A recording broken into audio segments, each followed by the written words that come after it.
India alert, जुर्म के खिलाफ आवाज।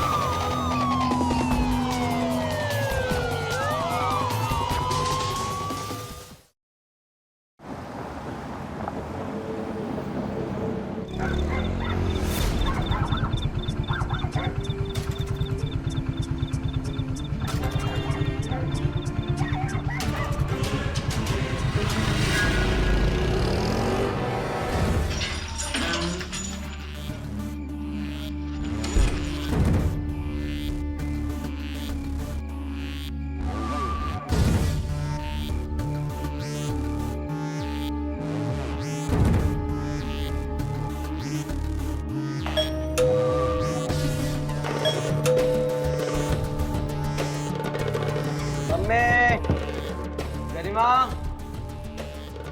अम्मे, दरवाजा खोलो यार। अम्मे, हे भगवान, कौन इतनी रात में तो रोहन है, रोहन है। अम्मे, अम्मे, अम्मे,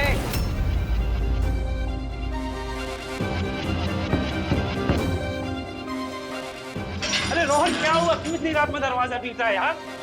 हैं? सोने देना भाई। अंकल वो मम्मी दरवाजा नहीं खोल रही है, शायद घर में नहीं है। नहीं, घर पे ही है। थोड़ी देर पहले ही तो बात हुई थी।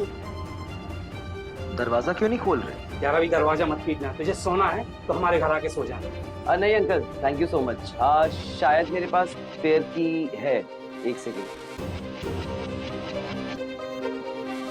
Sorry sorry to disturb you. Good night.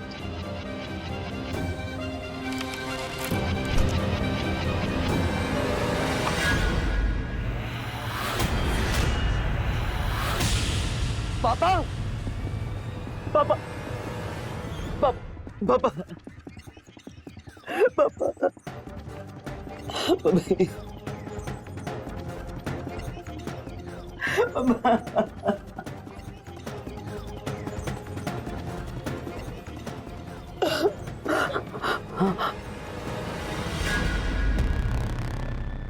Sharma uncle, Sharma uncle, Sharma uncle, देखो क्या हो गया।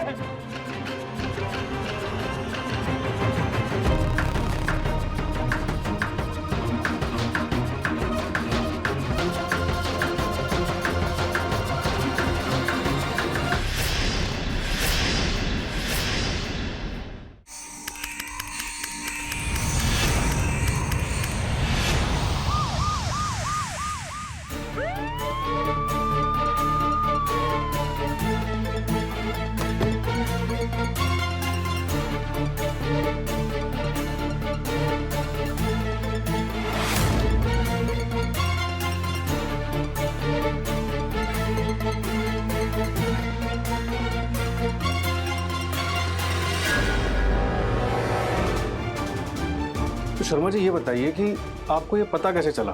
जब रात को रोहन घर आया तो वो जोर जोर से दरवाजा पीट रहा था और अंदर से कोई दरवाजा नहीं खोल रहा था। हम लोग बाहर आए तो रोहन हमसे बोला कि हमारे पास दूसरी चाबी है और वो दरवाजा खोल के अंदर चला गया।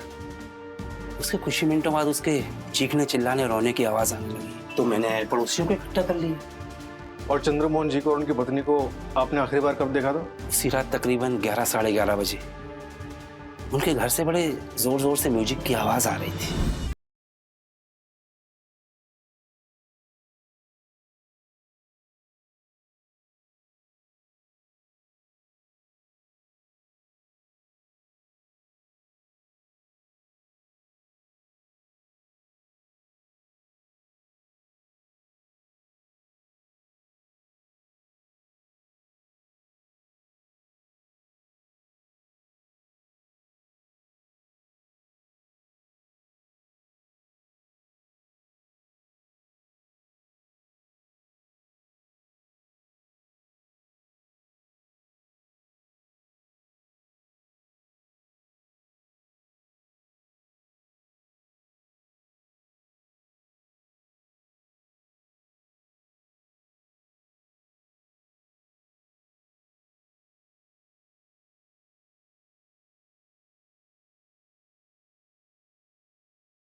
उसके बाद म्यूजिक की आवाज़ आनी बंद हो गई? हाँ शायद सर। सर मुझे नींद आ गई थी। शर्मा जी, आप कह रहे हैं कि आपने गोलियों की आवाज़ बिल्कुल नहीं सुनी? 6 गोलियां चली थी उस रात। हमने तो अपने खिड़की दरवाजे बंद कर लिए थे, तो इसीलिए गोलियों की आवाज़ नहीं सुनाई दी। सर शायद गोलियां तब चली हुई जब म्यूजिक तेज था। पर शायद आधे पौने घंटे बाद म्यूजिक बंद हो गया था। सर हमें तो तब पता चला जब रोहन लौट कर आया था।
अरे जीजू, थोड़ा स्माइल तो करो। ऐसा लग रहा है कि शादी से बिल्कुल खुश नहीं हो। ऐसा है क्या? हाँ?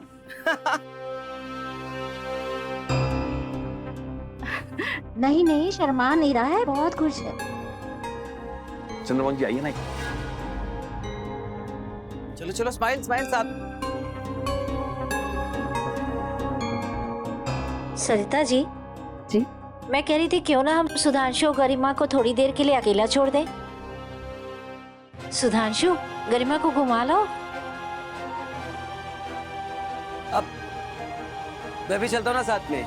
जीजू। हाँ हाँ, क्यों नहीं, तू भी साथ में जा।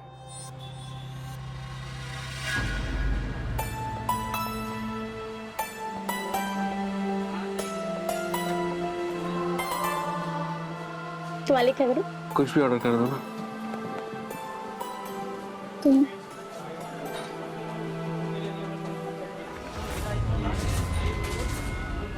यार, ये रोहन का बच्चा। मैंने मम्मी को बोला था उसको नहीं भेजना है हमारे साथ।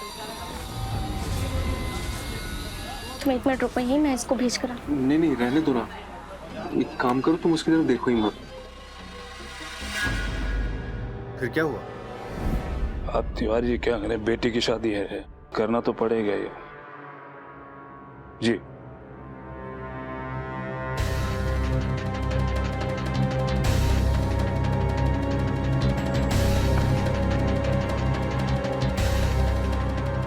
क्या कह रहे थे मिस्टर दुग्गल? कोई डिमांड की है क्या?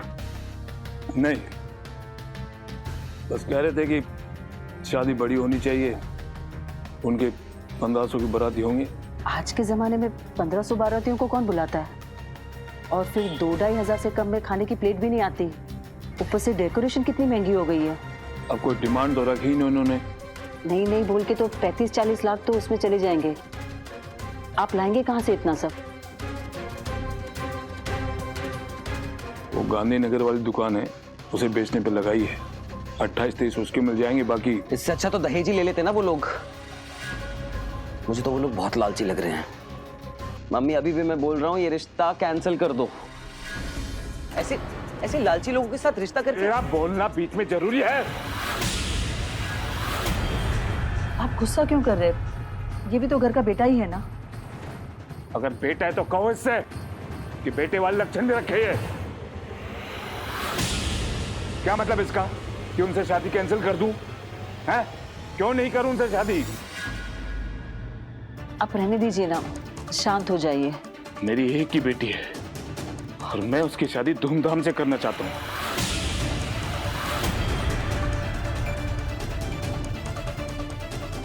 लुटा दो सब कुछ उन लोगों पे। मैं अभी भी बोल रहा हूँ, बहुत लालची लोग हैं वो। मम्मी, मैं बात करती हूँ ना पापा से, तू शांत हो जा। मैं उस वक्त घर पे नहीं था। गरिमा का लहंगा लेने के लिए बाहर गया हुआ था। अगर मैं उस वक्त घर पे होता तो शायद क्या?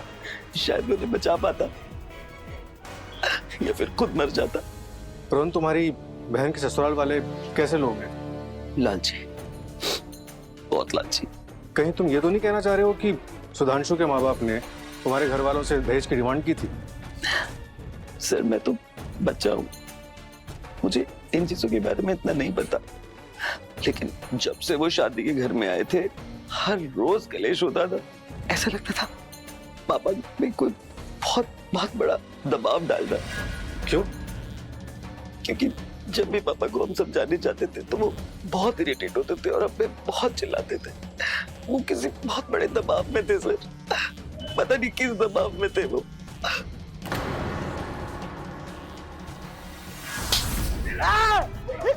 क्या हुआ? क्या कर दिया इसने अभी? छोड़ दीजिए। कहो इससे कि मेरी नजरों के सामने से दूर हो जाए।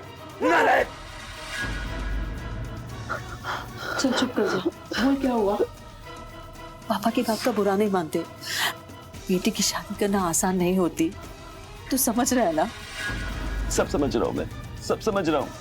पापा को भी यही समझाने की कोशिश कर रहा हूँ मैं मम्मा, लेकिन वो समझ ही नहीं रहे। तू कहना क्या चाहता है?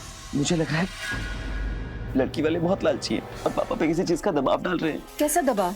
शायद कोई बहुत बड़ी डिमांड करके, और पापा हमें बता नहीं रहे। मैं तेरे पापा से बात करती हूँ ना।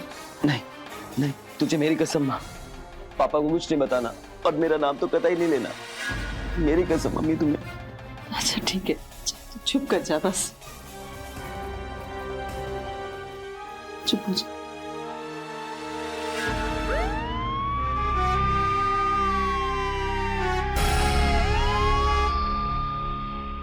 क्या दहेज?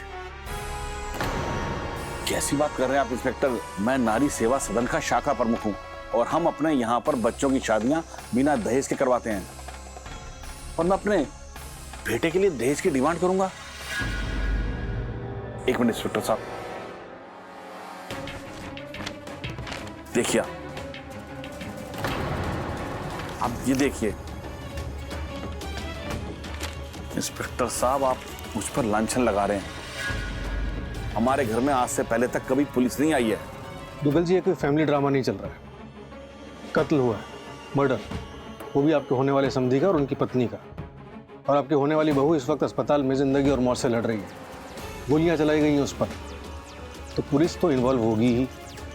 सो प्लीज कोऑपरेट कीजिए। तो इंस्पेक्टर साहब, आप ही बताइए कि ये सब किसने किया होगा? ये जरूर किसी पेशेवर क्रिमिनल का काम है, जो चंद्रमोहन जी के घर और उनके परिवार को अच्छी तरह से जानता है। पर कौन हो सकता है ये? है तो ये किसी रंजिश का मामला, क्योंकि घर में से कोई भी चीज चोरी नहीं हुई। मतलब?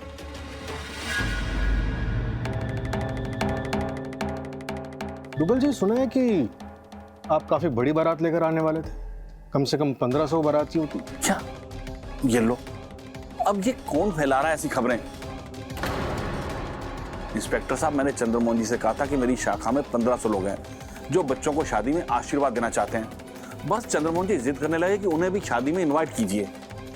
1500 बाराती? आज के जमाने में 1500 बारातियों का खाना क्या होता है, इसका मतलब समझते हैं ना आप? इंस्पेक्टर साहब, मैं बहुत अच्छी तरह से जानता हूं कि 1500 बारातियों का खाना कितना महंगा पड़ता है, लेकिन हमारी शाखा के लोग सिर्फ आशीर्वाद देने जाते हैं, वहां खाना नहीं खाते। और मैं अच्छी तरह से समझ रहा हूं कि आप मुझसे क्या उगलवाना चाहते हैं। इससे पहले कि आप किसी निष्कर्ष पर पहुंचे, मैं आपको कुछ दिखाना चाहता हूं। एक मिनट रुकिए।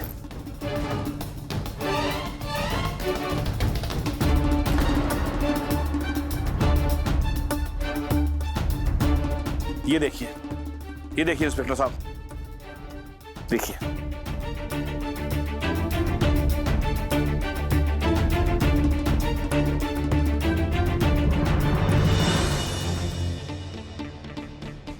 एक बात और बता दूं आपको इंस्पेक्टर साहब, इतना सब कुछ होने के बावजूद भी गरिमा मेरे घर की बहू बनेगी।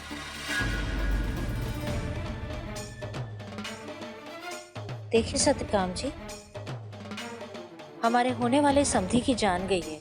दुख तो हमें भी बहुत है, पर जिसने भी ये कत्ल किया है ना, उसे सजा तो जरूर मिलनी चाहिए। छोड़िएगा मत आप उसे। उसे सजा जरूर मिलेगी, बस एक बार गरिमा को होश आ जाए, क्योंकि सिर्फ वही जानती है कि उसे और उसके परिवार को गोलियां किसने मारी थी। भोपाल शहर में घटी दिल को दहला देने वाली घटना। किसी ने घर में घुसकर पूरे परिवार को गोलियों से भून डाला। नमस्कार, मैं हूं अमित पचौरी और आप देख रहे हैं क्राइम अलर्ट। गरिमा, जिसकी शादी सुधांशु नाम के लड़के से होने वाली थी। पड़ोसियों का यह मानना था कि गरिमा के पिता की किसी से कोई ऐसी दुश्मनी थी ही नहीं कि कोई उनका खून कर दे, वो भी इतनी बेदर्दी से। पूरे शहर में इस वारदात को लेकर दहशत फैल गई थी और वो दहशत लोगों के दिलों में इस कदर घर कर गई थी कि उन्होंने अंधेरे में अपने घर से बाहर निकलना ही बंद कर दिया था। कई अटकलें लगाई जा रही थी। किसी का यह कहना था कि यह कोई सीरियल किलर का काम है और कोई यह कह रहा था कि चंद्रमोहन जी की आलीशान शादी लोगों से देखी नहीं गई, इसीलिए जलन में आकर कत्ल कर दिया। लेकिन पुलिस अपना काम पूरी मुस्तैदी से कर रही थी। उनके लिए उम्मीद की एक ही किरण थी और वो थी गरिमा। एक गरिमा ही थी जो कातिल को पहचान सकती थी। लेकिन कातिल पुलिस से 2 कदम आगे चल रहा था।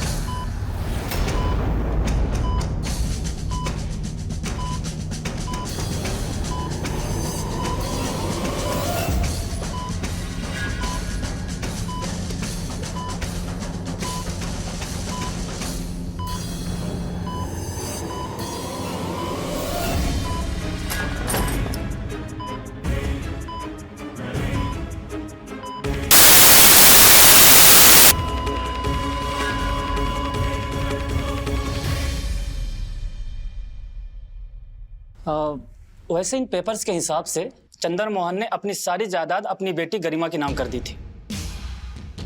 मतलब रोहन सही कह रहा था कि दुग्गल लालची आदमी। और ये खत, इसमें यह लिखा है कि मैं अपनी सारी जायदाद अपनी बेटी यानी आपकी होने वाली बहू गरिमा के नाम कर रहा हूं। इसे स्वीकार कीजिए, मना मत कीजिएगा। तो फिर ये दूसरे खत का क्या मतलब हुआ? और जो दूसरा खत है, ये दुग्गल जी ने उनके जवाब में लिखा था, जिसमें यह लिखा है कि आप किसी भी हालत में ऐसा नहीं करेंगे। भगवान का दिया हुआ सब कुछ उनके पास है। हो सकता है दुग्गल ने सब कुछ अपनी इमेज बचाने के लिए किया। अब इन सारे सवालों का जवाब तो गरिमा ही दे सकती है। सर, हॉस्पिटल से फोन आया था, गरिमा की डेथ हो गई है। क्या?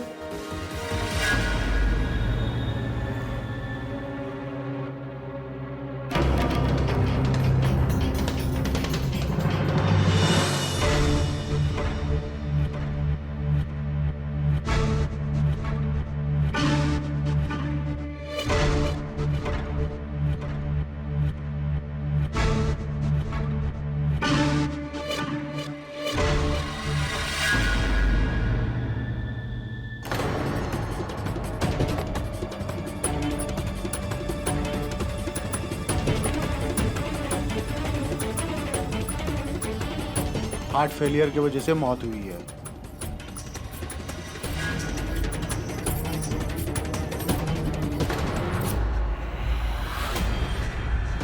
रात में कोई आया था क्या यहाँ पे? जी नहीं सर, रात को मैं ही इंजेक्शन दे के गया था।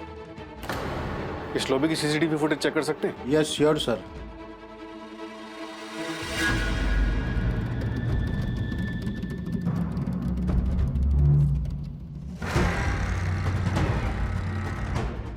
एक मिनट पॉज करो,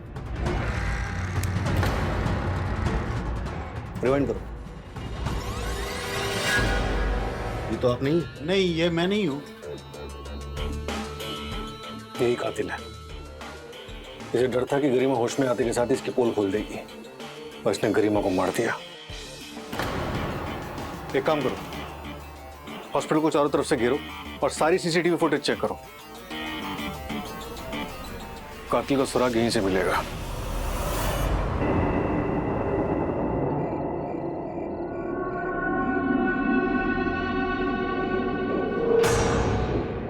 ऑन, बी ब्रेव।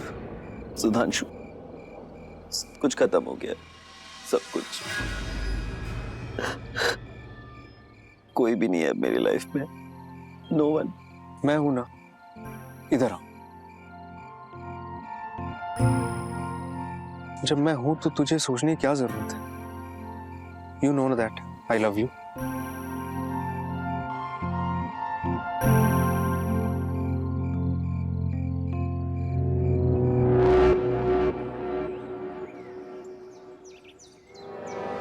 इन्वेस्टिगेशन चल रही है सर, जैसे कोई रिजल्ट आता है मैं आपको बताता हूँ। Okay sir. सर, हमने मिस्टर दुग्गल का बायोडेटा निकाला है, ये मिला। क्या है सर? मिस्टर दुग्गल को पिछले साल ही रिवॉल्वर का लाइसेंस इशू हुआ है। रिवॉल्वर का लाइसेंस? मतलब रिवॉल्वर भी जरूर होगी।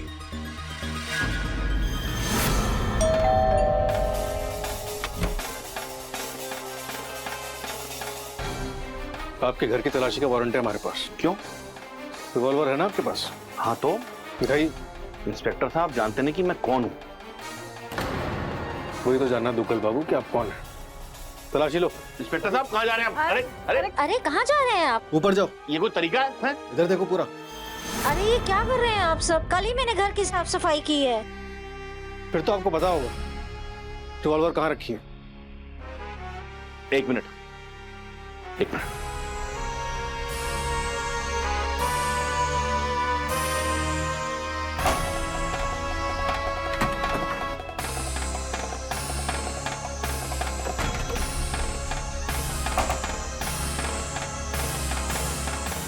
साहब, ये रही मेरी रिवॉल्वर और ये रहा इसका लाइसेंस।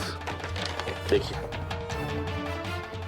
इसमें तो लिखा है कि आपको 6 गोलियां भी इशू हुई थी। जी हाँ। कहाँ है वो?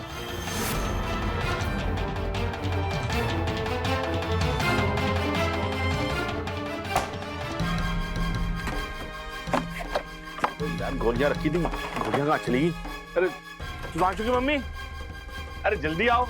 हाँ जी। अरे कल तुमने सफाई की थी, यहाँ गोलियां रखी है, कहाँ गई? गोलियां तो नहीं दिखी मुझे। तो कहाँ गई वो गोलियां? मैं बताता हूँ कहाँ गई। वो सारी गोलियां आपने चंद्रमोहन, सरिता और उनकी बेटी गरिमा की बॉडी में उतार दी। और जब आपको पता चला कि गरिमा आपको पहचान सकती है तो कल रात को जाकर आपने उसे भी मार डाला। कैसी बात कर रहे हैं इंस्पेक्टर साहब आप?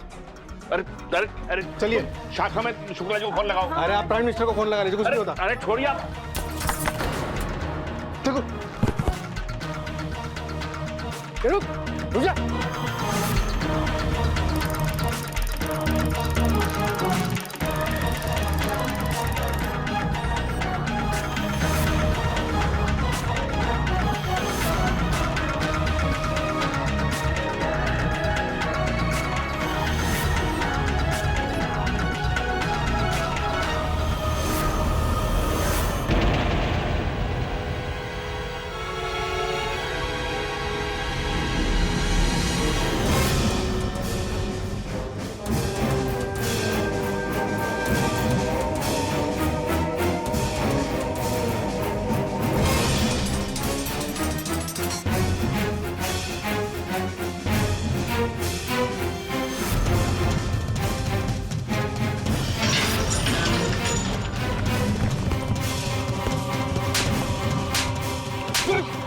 मैंने कुछ नहीं किया सर। तो भाग क्यों रहा था? ले चलो इसे।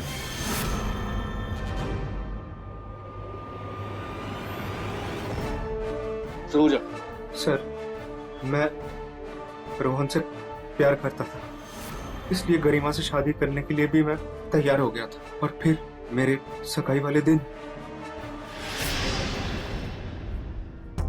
चलो चलो, स्माइल स्माइल साथ में चलो। सरिता जी, जी मैं कह रही थी क्यों ना हम सुधांशु और गरिमा को थोड़ी देर के लिए अकेला छोड़ दें। सुधांशु, गरिमा को घुमा लो।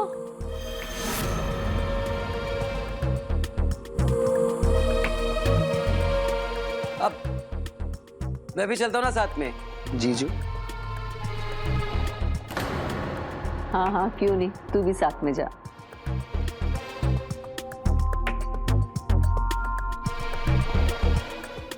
अब मैं रेडी होकर आता हूँ।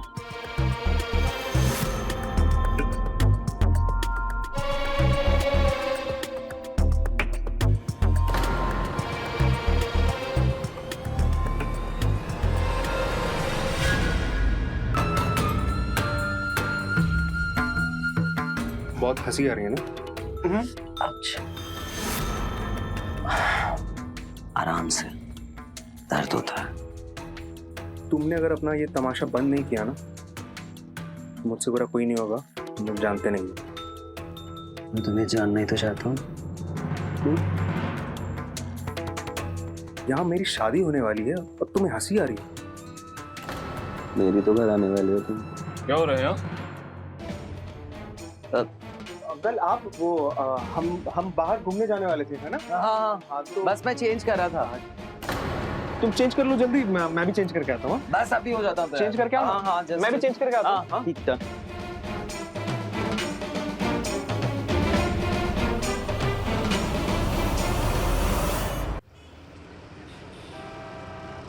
पता नहीं क्यों चिपका रहता है हमेशा हमारे साथ। मुझे बिल्कुल अच्छा नहीं लगता। मैं इसको अभी घर भेज कर आता हूँ। गरिमा जाने दो ना उसको। और तुमको क्या हो गया? आप क्यों उठा लिया? नहीं, वो लोग देख रहे हैं ना, इसलिए। लोग देख रहे हैं तो देखने दो, मैं तो तुम्हारी होने वाली वाइफ हूँ।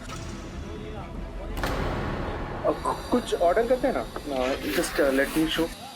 बताओ, इंडियन, चाइनीज, क्या खाना है तुमको? एक काम करो, तुम ही करो ना ऑर्डर प्लीज, कुछ अच्छा सा करो, बहुत जोर से भूख लगी। हाँ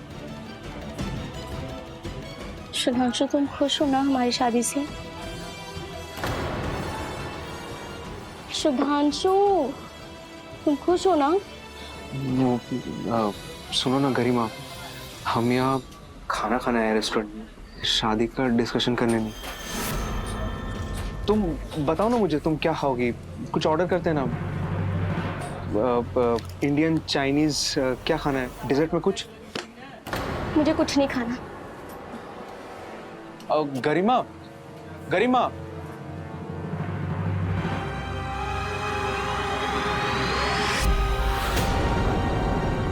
इसमें रोने वाली कौन सी बात है बेटा? नहीं आंटी जी, प्लीज आप एक बार सुधांशु से पूछिए। मुझे नहीं लगता ये शादी से खुश है।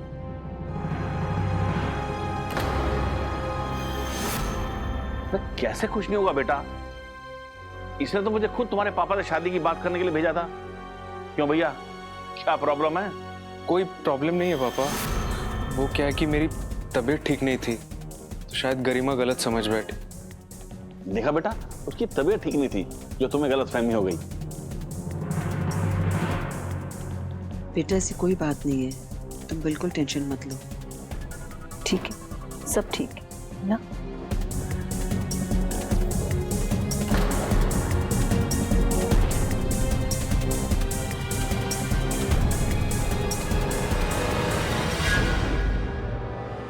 पुलिस जैसे जैसे कातिल के नजदीक पहुंच रही थी, कातिल उतनी ही तेजी से उनसे दूर भाग रहा था।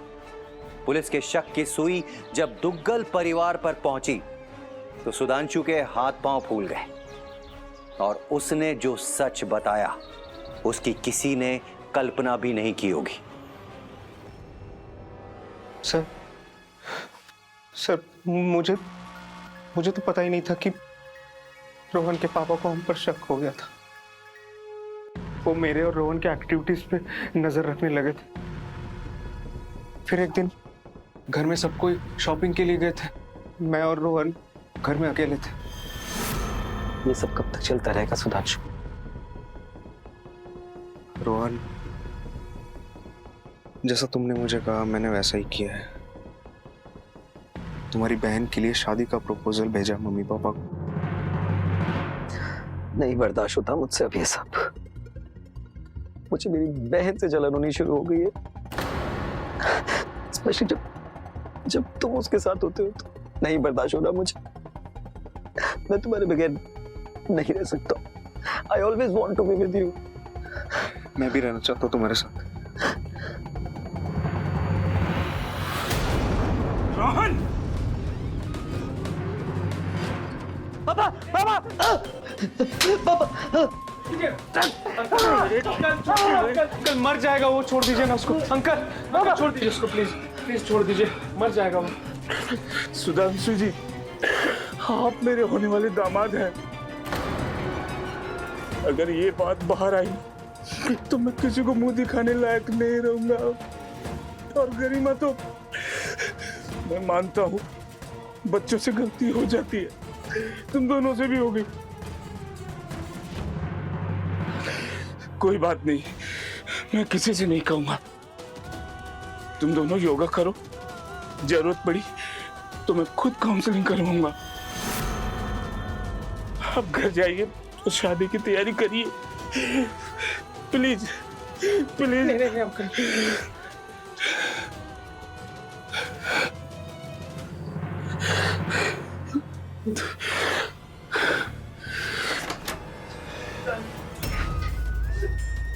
बाबा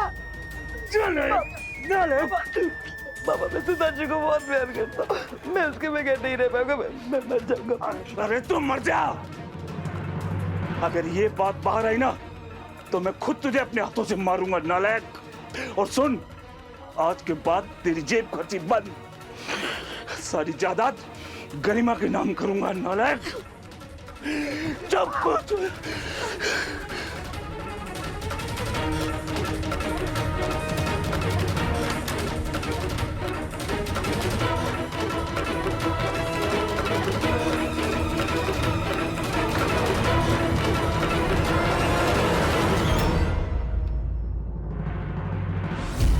सर, बेशक रोहन के पापा की बात मैंने मान ली थी, लेकिन सच बात तो ये है कि मैं और रोहन एक दूसरे के बिना नहीं रह पाते सर। इसलिए तुमने अपने पापा की गन चुराई और रोहन के पापा को मार दिया, सबको मार दिया। नहीं सर, मैंने किसी को नहीं मारा। दिखा इधर, कैसे मारा है तुझे तेरे पापा ने? हाँ सुधांशु, ये दुनिया प्यार करने वालों की दुश्मन थी और हमेशा रहेगी। हमारा मिलन कब होगा? एक काम करते हैं, मैं गरिमा से शादी कर लेता हूँ, साथ साथ हमारा प्यार भी चलता रहेगा। और पापा को पता चल गया तो? और जब गरिमा को पता चलेगा तो वो कैसे रिएक्ट करेगी? और अगर पापा को पता चल गया ना तो मुझे मार देंगे मुझे। ये लो, पकड़ो। पहले इससे तू मेरा गला काट, फिर मैं तेरा गला काटता हूं। इस जन्म में नहीं मिल सकते ना, अगले जन्म में तो मिलेंगे। ये ले, काट, काटो। पागल हो गए हो क्या तुम? हम क्यों मरे? हम जिंदा रहेंगे, हमारा प्यार जिंदा रहेगा। मरेंगे हमारे दुश्मन।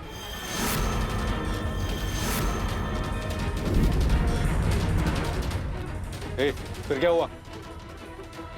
बोल।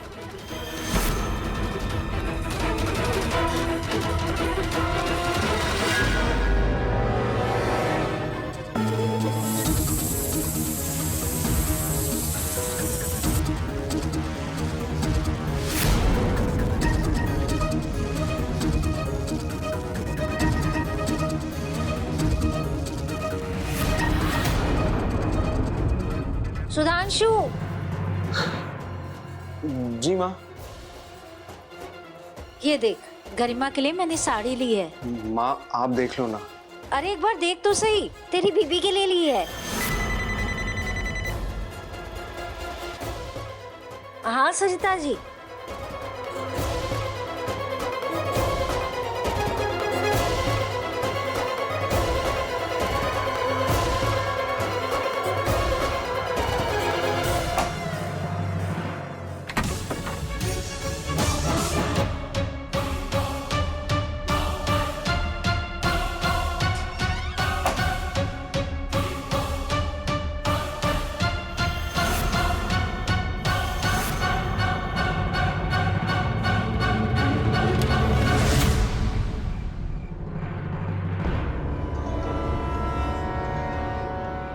रोहन, तुम जो करने जा रहे हो वो ठीक है या नहीं, एक बार फिर सोच लो।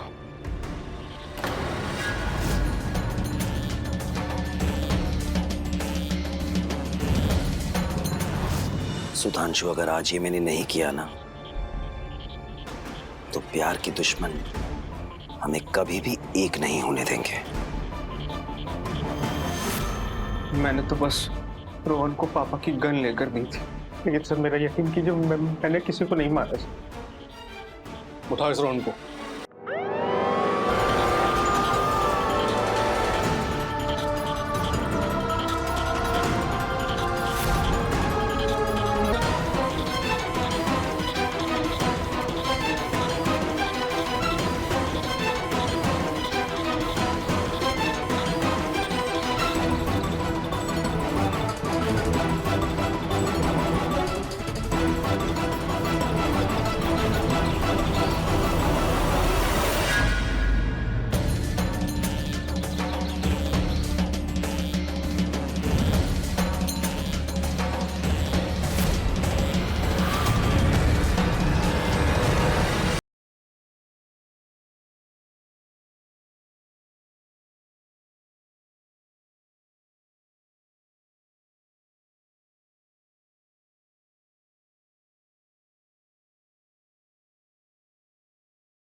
रोहन!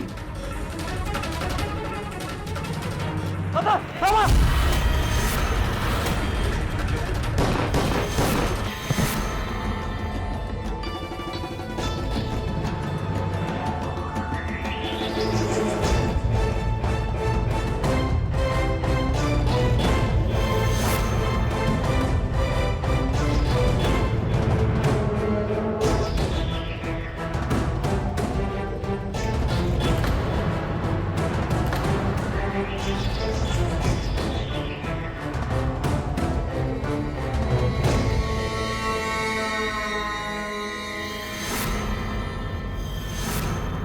गे हूं ना मैं, हूं मैं गे, पर इंसान भी हूं। ये सब लोग क्यों भूल जाते हैं?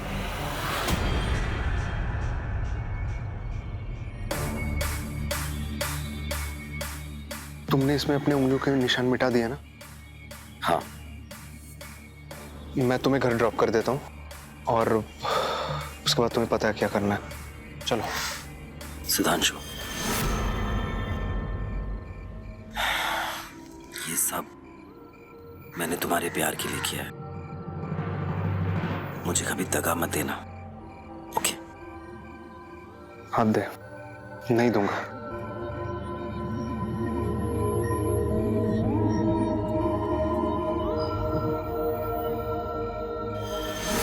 सुधांशु ने अपने डैड की गन वापस जाके रख दी।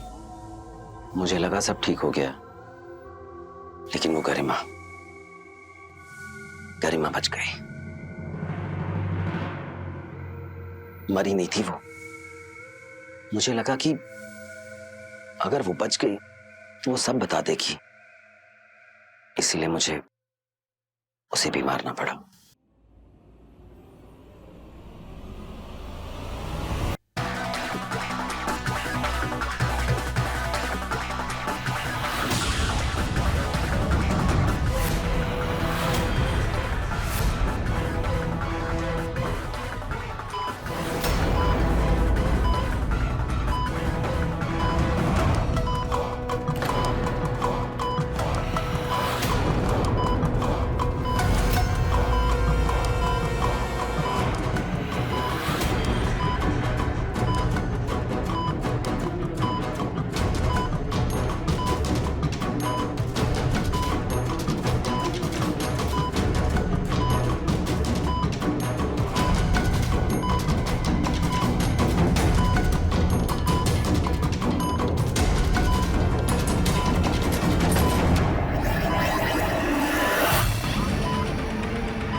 क्या गलत किया हमने सर? प्यार ही किया था ना हमने। मुझे इस दुनिया ने मजबूर कर दिया। बहुत बेदर्द है ये दुनिया। वो हमारे प्यार को समझ नहीं पाई, ना हमें कभी एक्सेप्ट कर पाई, कभी भी। मेरे पापा ने मुझे इतना टॉर्चर किया, इतना परेशान किया, वो कभी भी मुझे समझ नहीं पाए। और मैं अपना पासा एक बार बहुत बुरी तरह खो बैठा और मुझसे नहीं रुका गया। इतने मजबूर हो गए कि अपनी फैमिली की जान ले ली। ये कैसा प्यार है? अब सड़ो, दोनों लैला मजनू जेल में।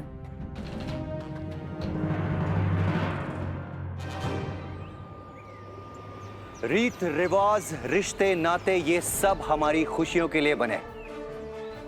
हम यहाँ पर किसी भी सामाजिक रिश्ते की निंदा नहीं कर रहे हैं और ना ही उसे बढ़ावा देने का प्रयास कर रहे हैं। हम बस यही कहना चाहते हैं कि कोई भी रिश्ता जो आपको दर्द दे, पीड़ा दे या जुर्म की राह पर चलने के लिए मजबूर कर दे, वो गलत है। बहकना इंसानी फितरत है, लेकिन बहक कर संभलना समझदारी है। हम मानते हैं कि रोहन और सुधांशु बहक गए थे, लेकिन अगर वो चाहते तो वो संभल भी सकते थे।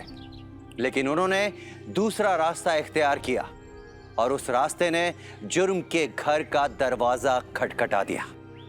आज ये दोनों जेल की सलाखों के पीछे है, इन पे मुकदमा चल रहा है। हम आपसे अक्सर ये कहते आए हैं कि ये नकारात्मक शक्तियां हमारे आसपास मंडराती रहती हैं, हमारे दिमाग में नकारात्मक विचार उत्पन्न करती हैं, जो आते हैं असामाजिक तत्वों से।